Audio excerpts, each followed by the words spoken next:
2025-এ যারা মাধ্যমিক দিচ্ছে এই ভিডিওটি তাদের জন্য।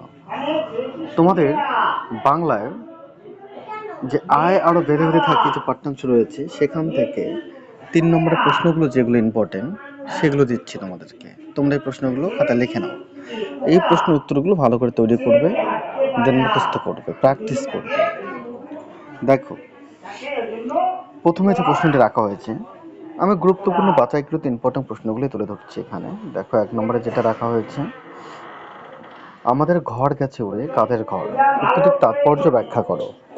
2 নম্বরে যে প্রশ্নটি রাখা হয়েছে, দেখো, ছড়ানো রয়েছে কাছে দূরে, ছড়ানো রয়েছে কাছে দূরে, কবি কিসের কথা বলেছেন, এমনটা হওয়ার কারণ কি।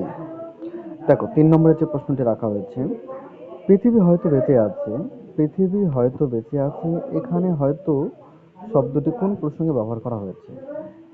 আয় আরো বেঁধে বেঁধে থাকে এই পাঠ্যাংশ থেকে যে কয়েকটি প্রশ্ন খুব ইম্পর্টেন্ট সে কয়েকটি প্রশ্ন তোমাদের সামনে তৈরি করলাম। তোমাদের এই পাঠ্যাংশ থেকে এবার 3 নম্বরের প্রশ্ন আসার চান্স খুব বেশি, আর 3 নম্বরের জন্য এই 3টি প্রশ্ন খুব গুরুত্বপূর্ণ। থ্যাংক ইউ, ধন্যবাদ সবাইকে। ভালো থাকো, সুস্থ থাকো, পরীক্ষার জন্য ভালোভাবে প্রস্তুতি নাও, আর জাস্ট দুর্দান্ত একটা পরীক্ষা দাও, ফাটিয়ে পরীক্ষা দাও।